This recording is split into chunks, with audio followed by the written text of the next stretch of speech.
Hello, AP students. Mr. G here. What I wanted to do for you here is I essentially wanted to give you an opportunity to kind of see, just model within the time frame of actually writing the essay, just how to quickly plan, as well as write, group, do the whole thing for a DBQ. So I've chosen actually an AP World essay, but I think the AP US people already have a background enough in world history as well as knowledge of the Cold War to kind of understand this question anyway.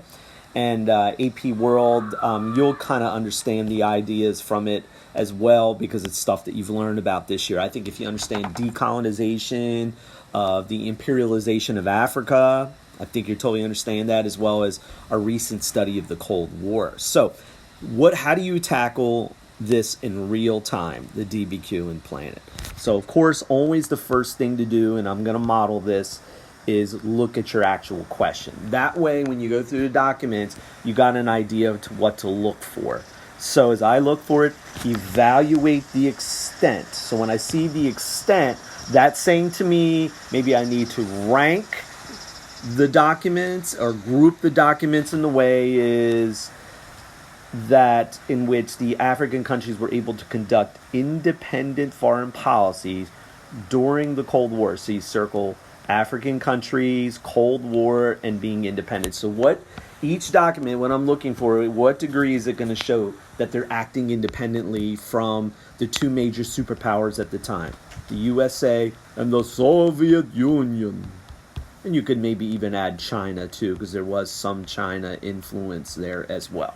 They were part of the Cold War. Of course, the two big players being USA and Soviet Union. So now I'm going to try to look through that real quick when I begin to go through and identify claim, when I identify how it supports the argument that they were able to conduct their foreign policy independently or not, as well as when I'm going through and doing my HAP categories. So probably something to begin to do is just begin to go through your documents and look at them, underline, circle, big ideas. Again, I'm just going to use black here. United States Congress, House of Representatives Committee on Un-American Activities, how the communists menace vital materials. Now, right away, I'm going to look at this. There's definitely some bias. And again, I agree with this bias, too, because communists definitely were built on world domination at this time. But still, there may be maybe some exaggeration, and that's something to think about when you're thinking on POV of this particular picture, okay? So it's saying here how communists menace vital materials, and it gives a map of, the Soviet Union especially, and how they're sending, being techniques used in each red thrust, how, the communists are beginning to infiltrate into parts of South America, maybe into parts of Africa, as you see here. And India and Middle East, they're really trying this. And a legend below the map provides assessments by the Committee of U.S. Un-American Activities regarding Soviet activities. The assessment for Africa is number 3, so I'm looking at that. I'm seeing they're definitely trying to infiltrate South Africa, Zimbabwe, maybe parts of East Africa and Morocco. So Africa, Soviet encouragement of national terrorists, it says there. And they actually blew out number 3 for me here. Stirring up racial tensions, psychological warfare against the United States and the West based on colonialism and color. So right away I'm saying to myself, okay, so here's some things I'm going to look for. I'm going to underline this. There's definitely... the Soviets are definitely playing on anti-colonial feelings after World War II. So maybe some historical situation is understanding, it's after WW2. And again, when you're trying to do this fast, there's no way you can do formal little columns and stuff. You're just going through quickly and jotting little notes down. Now, again, you may have to do this on a piece of paper if you're taking this online. If you're doing it real time, you can do it straight up on the documents. But I'm writing down historical situation. It's after World War II, and we're beginning to see decolonization going on. And there's Soviets are definitely playing on saying those those capitalist countries, they imperialize you. Of course, the USA never imperialized Africa, but they're lumping America in with the French and the British who did do that. All right? That's all I'm going to spend on that one. I'm going to jump here quickly to document 2, because your goal is to try to do this planning in no less than 10 to 15 minutes, okay? If you're taking this on the online portion here in 2020, you really don't want to spend more than 10 minutes on this planning. If you're doing it in the the sit-down paper version, again, 10 to 15 is your goal. So we got here, it's 1958. I'm going to underline years. I'm going to underline countries. This is Ghana. This is the editorial here from their newspaper. And it's the first conference, published right before the first conference of the independent African states. And one of the things that was trying to be done here during this time, you were beginning to see a movement called Pan-Africanism that was going on to try to unite all the African countries almost into like a United States of Africa, at least the African countries below the sub-Saharan. So I know that is a historical situation here. Okay?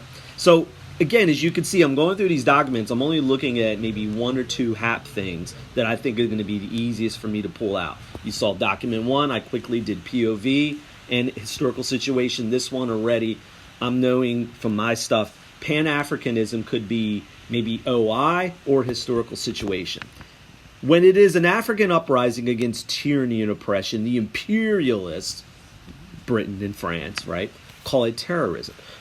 But when it's white people taking up arms under similar conditions, they call it a just cause. So, for example, they talk about what they call the Hungarian uprising, which happened in 1956, was universally praised as a just opposition against suppression, and the Hungarians who participated in it were christened freedom fighters. But when the Russians did it to the Hungarians, that the free world made so much fuss about was the same thing that the British did in Kenya and the French are doing in Algeria.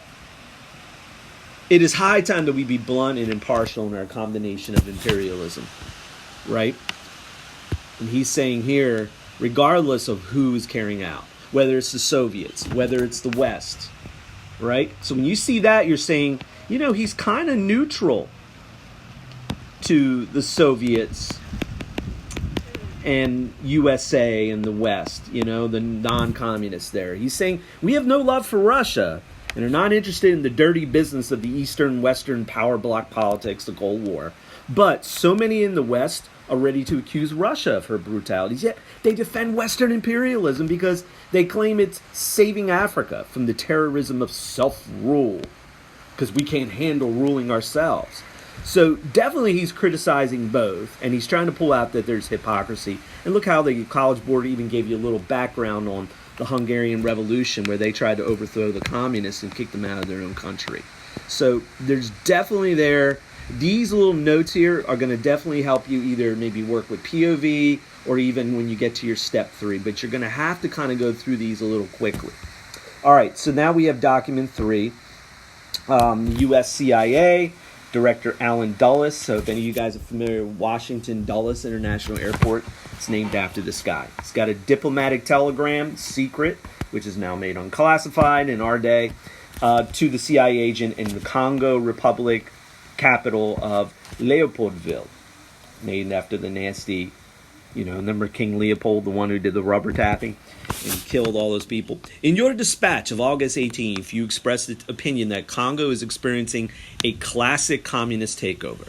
Whether or not Lumbumba himself is a communist, he was the leader of the Congo, or just playing the communist game to help him solidify his power, you state that there might be a little time left in which to take action to avoid another Cuba. In high quarters here in Washington, there is a clear conclusion that as long as Lumbumba continues to hold office, the inevitable result will be at best chaos, and at worst, it would pave the way for communist takeover, with disastrous consequences for the U.S. and the interests of the free world. Consequently, we conclude that Lumbumba's removal must be urgent. and the Prime Directive. And we've done this all over the world, guys. The U.S. CIA working to try to overthrow bad leaders. We did that with Cuba. And that's something you might want to look either as an OI or a historical situation, is trying to get rid of Fidel Castro or assassinate him even. U.S. did try to, let me fix that here. We did actually try to even overthrow Fidel. We tried to get a group of Cubans to go back and get rid of him in what they call the Bay of Pigs invasion.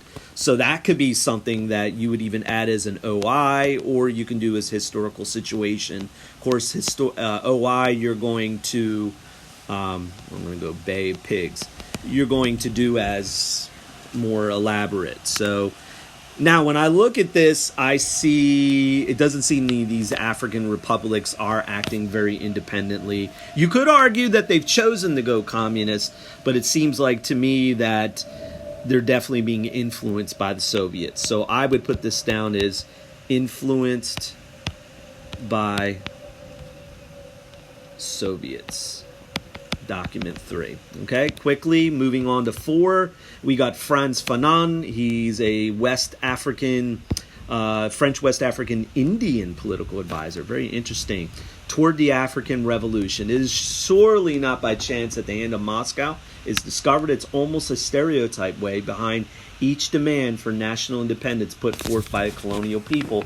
This is because any difficulty that is put in the way of the supremacy of the West is seen as a threat to its economic power and its military interests. The position taken by a few newly independent countries which are determined to remain outside the policy of the superbloc powers has introduced a new dimension of power into the world, definitely adopting the so-called policy of positive neutralism or non-dependence or non-commitment. The underdeveloped countries there are awakening from a long slumber of slavery and of oppression and are trying to remain outside of any warlike involvement in order to devote themselves to the urgent economic task. They're just trying to stop hunger and improve man's lot. So here you can make the argument there's definitely an independence by some, at least the claim is, by some African countries to try to stay out of the communism versus capitalism thing. They're just trying to build up their countries. You could argue that. So, okay. Document 5.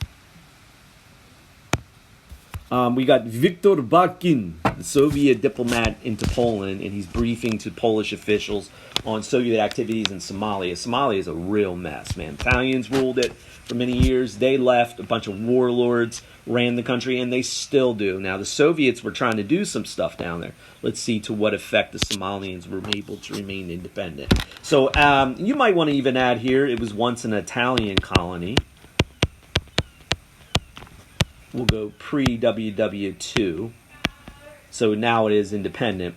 Let me see. Many positive elements in the Somali domestic foreign policies can be observed. Therefore, Soviet Union is planning to comprehensively activate its relations with the country, including these activities. So the Soviets economically are going to offer Somalia a long-term loan of like 40 million rubles. The sending of additional Soviet specialists. Wow, look at that. 111 of those guys. Various Somali government guys are going to get some help there. 32 Soviet teachers. Okay, we get the idea. Is they're acting or actually we can say dependent on the Soviets. So we have a document 5 that definitely is done that way. Okay, and it goes on. Even militarily, doesn't sound like it either, does it, man? Soviets are doing military assistance. That little army of 14,000 troops is being equipped with Soviet weaponry. Wow. And we further promote relations with Somalia and hope that other socialist countries, including Poland, will also develop their economic and political ties. Blah, blah, blah. And here's another little thing. Poland at the time was itself dependent by force on the Soviet Union. It had come under the imperialism of the Soviet Union. All right? And finally, I put one more document. I took out document 6. You're only going to have 5 if you're doing the online version. So already, I would be done already at this point. I've gone through 5 documents already. I would have been done planning already, or at least going through and pulling out that stuff. Okay? And but I'll quickly do document 7 as just a little option here. But Robert Mugabe, I think he recently passed away. He was a dictator. He was very anti-white, yes, anti-imperialist, but he also was racist against white people in Zimbabwe. And he was trying to end white minority rule there. He did in 1980. He was successful in ending white minority rule. 1980 he was. You would have learned about that in AP World. But anyway, he goes, "It is not a creation of the Soviet Union or Cuba. We are a creation of Zimbabwe, our army, manifestation of nationalist desires. It is true that the Soviets gave us aid, as did the entire international socialist or communist community. ZAPU trained militants in Cuba, and after 1967, so did we. But though we trained cadres in the socialist countries, this did not transform our army into a Russian or Chinese army. Our war is supported by the progressive world, and it is true that our objective is to the liquidation of imperialism, right? And in colonialism. And it is the Zimbabwean people who are fighting the war. No one can deny the right to seek aid from our friends and allies, but it will always be Zimbabweans who direct the struggle." So, it could be argued in this document that, and this could be a counterclaim, you could counterclaim it and look at it 2 ways. He claims to be acting independently, but he still received communist help.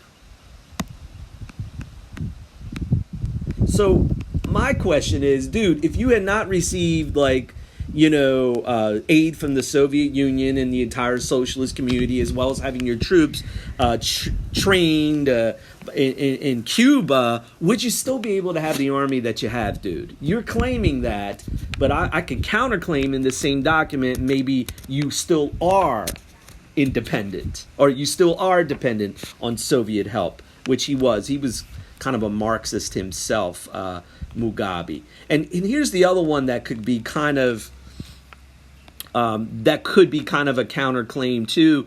It seemed to me, as we go through these, according to the claim of document 1, at least, though there's bias there, African countries are not necessarily acting independently during the Cold War.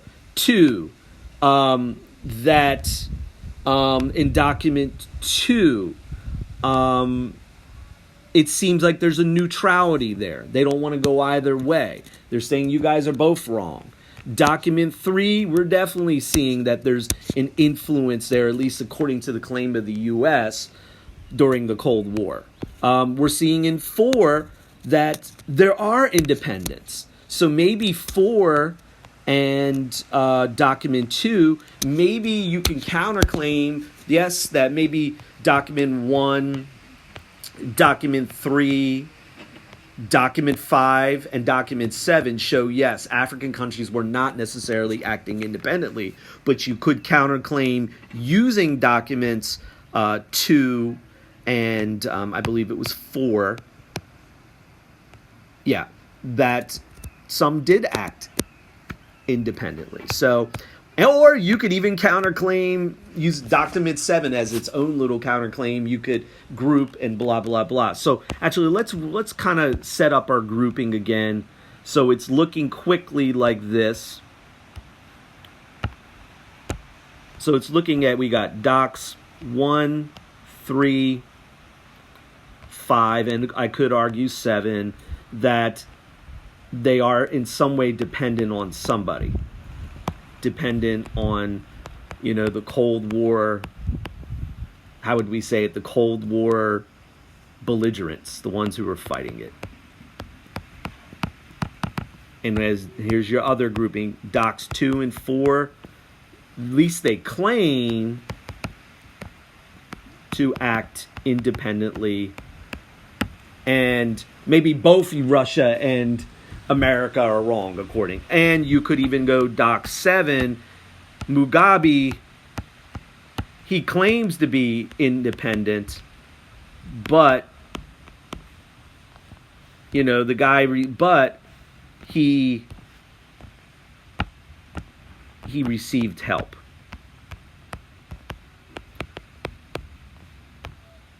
from communist countries. So there are several ways you can counterclaim.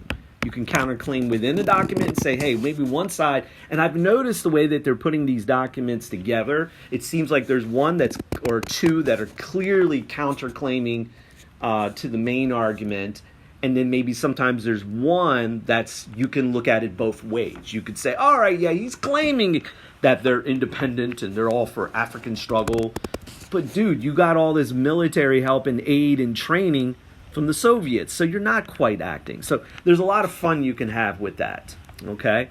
And so when you begin to write, then you would be jumping into your paragraphs, obviously, at this point, and then you would begin to, after you've done this, give a nice contextualization of what led up to the Cold War, and you could actually, that will lead you into your thesis. And so let me practice writing a nice little thesis with you here, and then I can show you. So now you're ready to do that. Of course, hopefully you're going to go a little faster than even what I'm doing here. So I'm going to maybe jump into the typing mode here. Okay. So a great way to start out your essay, during, and you can even say, and before this time, Western nations had colonized and imperialized large portions of Asia and Africa.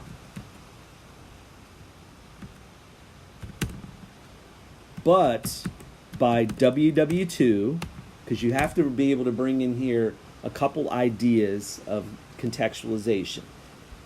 There's definitely some imperialism that's been going on a while. But then World War II, Britain and France weakened economically and militarily. By WW2 saw it was no longer feasible to hold on, maybe something to that effect, hold on to their colonies, especially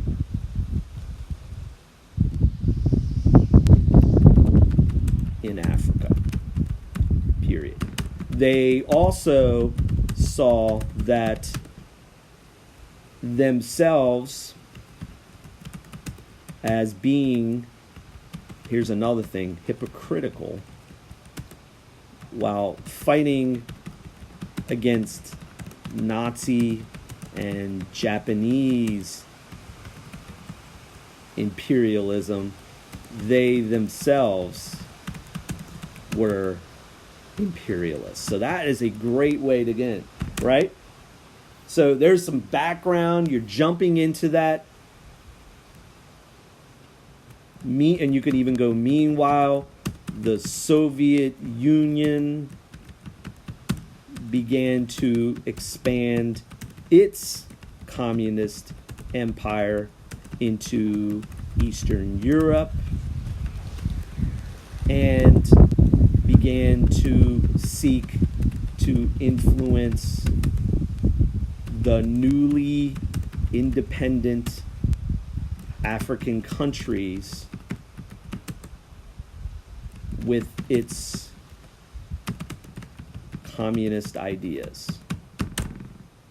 The USA sought to try to, there's something called contain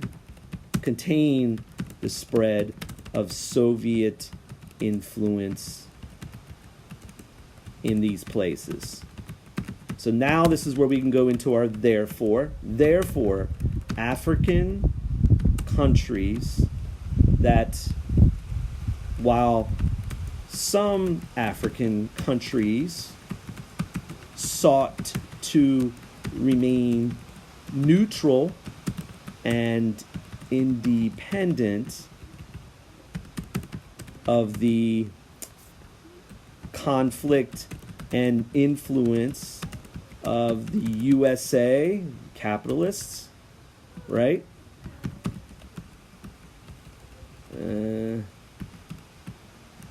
And Soviet communists, this is where our thesis. Therefore, while some African countries sought to remain neutral and independent of the conflict and influence of the USA and capitalists, remain neutral and independent of the conflict and influence, or maybe the conflict between, let's go this way.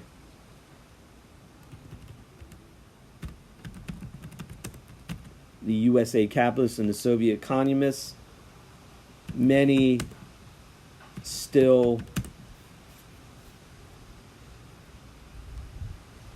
out of maybe economic or military needs. Many still out of economic or military needs, depended on, you can say, Soviet or communist assistance.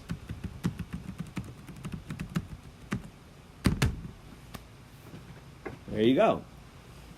And that way you're kind of showing both. You're having, you're not just going either way. There was no influence. There was total influence. You now have a thesis that's set up and ready to go, right? So here's your thesis. I will highlight that and we'll put that, let's go. I don't know if I can do I don't know if it'll let me do that, but no, here we go. So there is, yep, I don't want to do that. Ooh, too much. But, yeah, so here is your thesis right in here. Okay, so therefore, while some African countries sought to remain neutral and independent of the conflict between the USA capitalists and the Soviet communists, many still out of economic or military needs depended on Soviet communist assistance. Look, that's could be proven wrong, but remember, your thesis, as long as you can back up with evidence from the documents, you're fine. I mean, that can be proven right or wrong with that type of statement. But it gives you a way out, because yes, to me, my impression as I look at this, yeah, there was some that were remaining neutral out of this whole thing, but it seems like to me, as I look at Congo, Zimbabwe, and Somalia especially, and according to that USA CIA map, there's some pretty heavy communist influence in some African countries, right? So there you go. There's a start off to your essay, of course, right? And then, of course, you would go down into your, I'm going to get rid of that. We'll get rid of that too.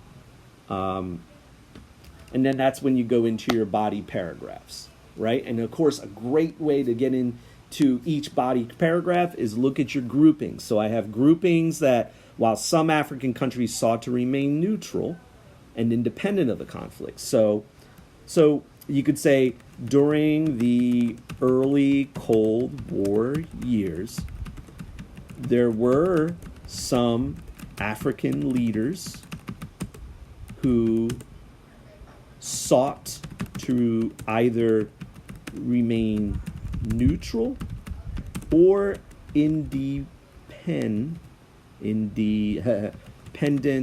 of Soviet or American influence.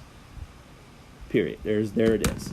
And so, and as I look back at my other, I wonder where I put it. So I have that. Okay, so I'd have to look back at it, but if I remember, so, and then I would, of course, go in document, I think it was document 2, the Ghana government argued that their main priorities were to simply build their new nation and promote a Ghana not dependent on either of the major Cold War powers. Actually, and then you go on to argue, if you all remember, actually, in many ways, they seemed to claim that the Western capitalist powers were just were hypocritical, maybe you could say, right? In criticizing the suppression of the Hungarian uprising by the Soviets. And then you can even go, this is happening, or this is argued during the context of the process of decolonization in Africa, when in some cases Western imperial powers resisted,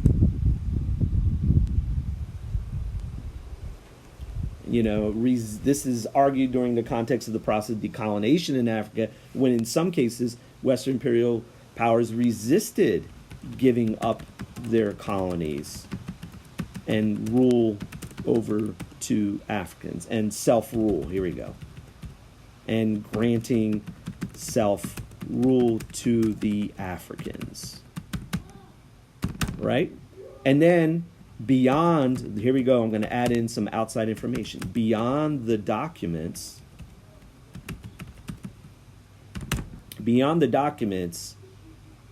in Algeria, the people tried to declare independence from France, and France fought a several-year war to put down the rebellion.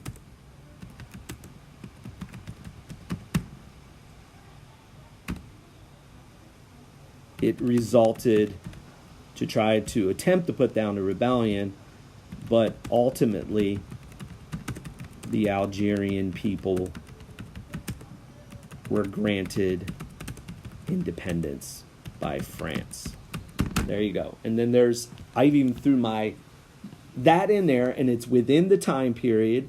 It's within the context of decolonization. This is happening after World War II. And now you're going to go to your step 3. Therefore, document 2 supports the argument that, here we go, supports the argument that some African countries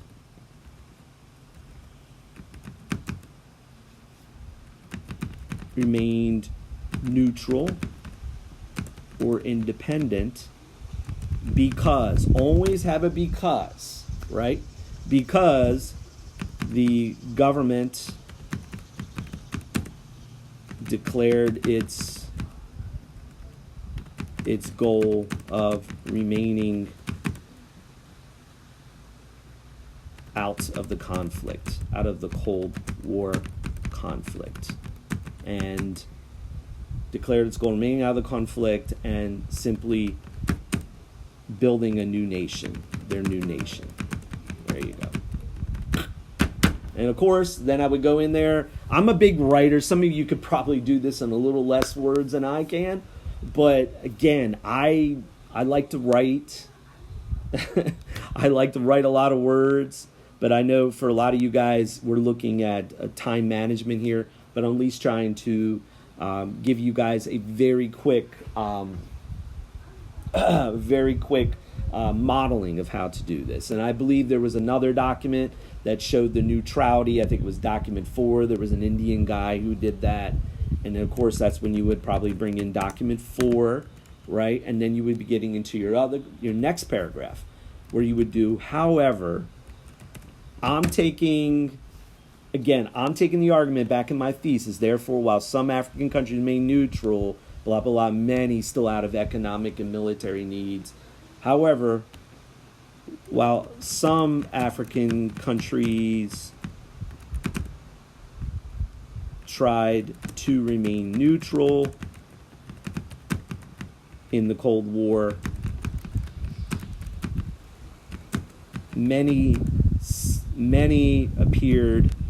By saying appeared, it could be, it's just at least how the documents show it. I mean, not necessarily true if you looked at both sides, but at least the way the documents show it, many appeared to fall under the influence of Soviet domination or assistance. There you go. There's my next paragraph.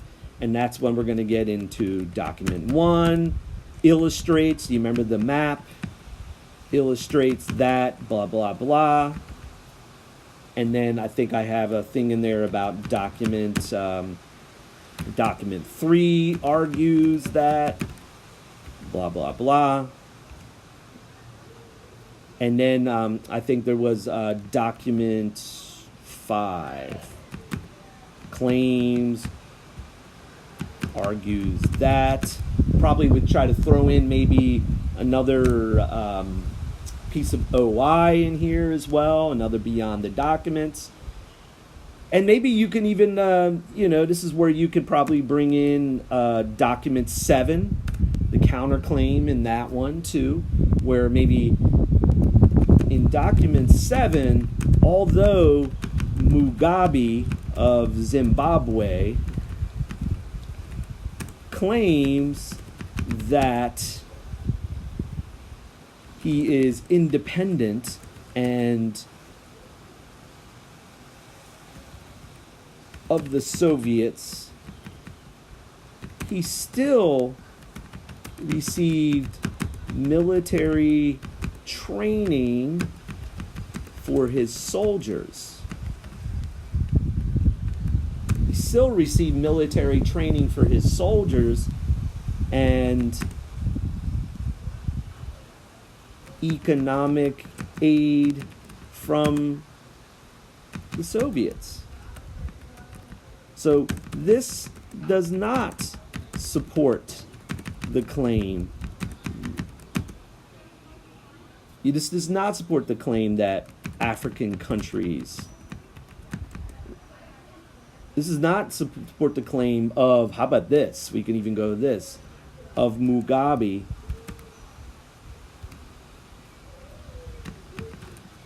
that African countries, particularly Zimbabwe, remained neutral or independent of Soviet influence. Very good. So I threw that in there, and of course your last paragraph, we would simply repeat the thesis, maybe if you could, reword it another way, and then you're summed up. Look, guys, this is a rough draft, and that's what you're simply going to be required to do, is to simply write a rough draft. You know, this is simply what you would be doing with these essays. Doesn't have to be perfect grammatically or whatnot, but enough where they can read it, and enough where your argument is clear, where you have good context that's led into your thesis, as we see up here, which I did here, right? There's your thesis and context, right? And then, of course, here's your body paragraph 1. There's your P1. Okay, I put a couple documents that I've grouped there. Here's your P2, and even a counterclaim thrown in there as well. And of course, you're repeating your thesis. So this essentially would be a 4-paragraph DBQ. Okay? All right? Hopefully this helped me modeling this out for you. Some of you are good. You already know how to do this.